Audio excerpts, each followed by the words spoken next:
إلهي لست للفردوس أعلى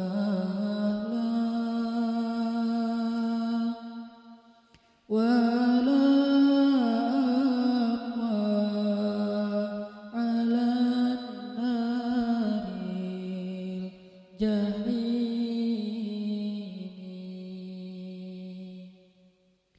فهب لي توبة واغفر ذنوبي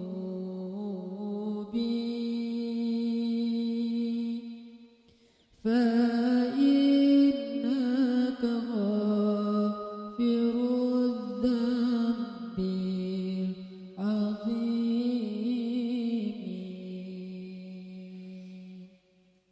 Teman-teman sekalian, bait-bait kasidah itu ditulis dan dirangkai oleh para ulama adalah tentang pengakuan dosa seorang hamba.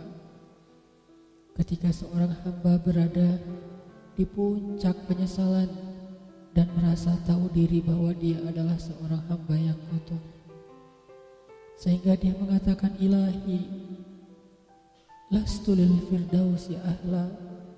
Ilahi, sesungguhnya saya tidak layak masuk ke surga Firdaus. Saya kotor, saya hina, saya penuh cela, saya banyak aib, saya banyak dosa.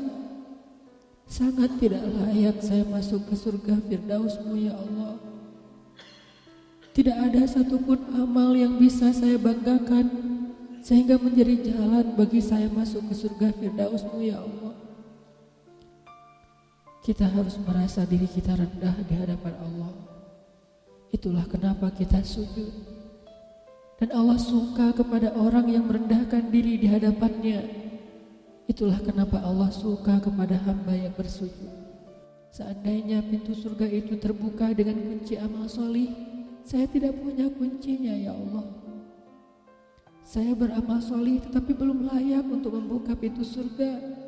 Saya sholat, saya puasa, saya tarawih, saya sedekah, tapi semua itu belum cukup untuk membuka pintu surga karena keterbatasan amal solih saya. Masih banyak kesalahan dalam amal-amal yang saya kerjakan karena saya bodoh ya Allah. Lalu bagaimana nasib saya kelak di akhirat ya Allah? Jika ditimbang-timbang, sungguh kedurhakaan saya lebih sering daripada istighfar saya ya Allah. Saya tidak pantas menjadi penghuni surga ya Allah. Wala aqwa 'alan naril jahimi. Tetapi saya juga tidak akan kuat dengan azab neraka jahim-Mu ya Allah. Karena sesungguhnya tidak ada satupun dari makhluk-Mu yang sanggup merasakan azab neraka. Semuanya takut kepada neraka-Mu ya Allah. Jangankan 1 tahun, jangankan 1 bulan, jangankan 1 hari, sedetik pun tidak akan sanggup ya Allah. Karena saya mendengar sesungguhnya Rasulullah SAW bersabda, azab yang paling ringan bagi penduduk neraka adalah dipakaikan baginya sendal terompah dari api yang membakar kakinya sampai mendidihkan kepalanya. Itulah azab yang paling ringan di neraka untuk orang yang paling ringan berbuat dosa. Bagaimana dengan saya ya Allah? Dosa saya banyak, saya pernah durhaka kepada ibu bapak saya. Itu saja sudah cukup bagi saya mendapatkan azab yang lebih besar di neraka, dan saya tidak sanggup ya Allah. Saya pernah durhaka kepada ibu saya marahi ibu saya karena satu kesalahan. Padahal saya lebih sering berbuat salah dibandingkan ibu saya. Tapi ibu memaafkan saya. Ketika di waktu kecil saya memecahkan barang-barang ibu saya memungut barang-barang itu sambil tersenyum, membelai kepala saya, mengatakan nasihat-nasihat yang baik. Sama sekali ibu saya tidak marah kepada saya saat itu. Tapi ketika telah dewasa, tidak sengaja ibu saya yang sudah tua renta kadang memecahkan barang saya, merugikan sedikit saja dari harta saya marah seperti setan ya Allah. Saya bentak ibu saya ya Allah, bahkan kadang membuat ibu saya terluka, kaget, takut. Pantaskah seorang ibu merasa takut terhadap anak yang dia kandung 9 bulan, yang dia lahirkan dengan taruhan nyawa, yang dia susui dengan darah dagingnya, yang dia didik, dia jaga, yang dia berjaga di malam hari tidak tertidur demi untuk menjaga anaknya dari seekor gigitan nyamuk?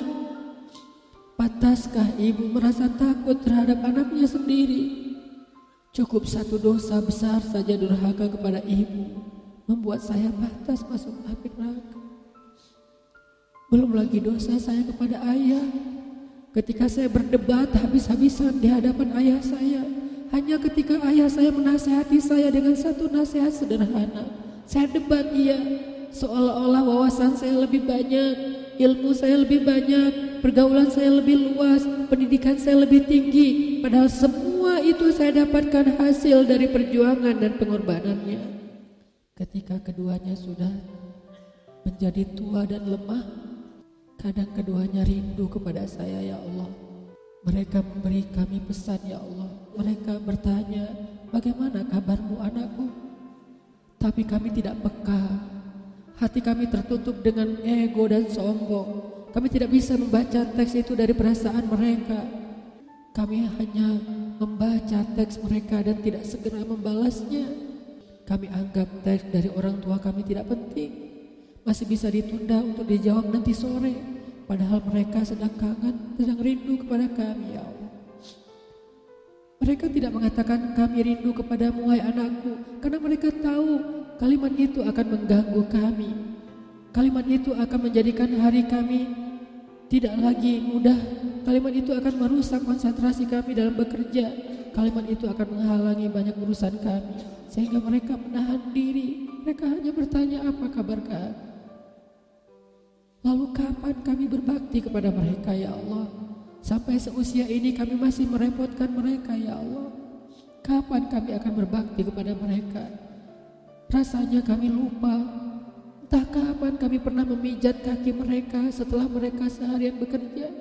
Entah kapan kami pernah memberikan minuman hangat untuk mereka. Kami durhaka kepada orang tua kami, ya Allah.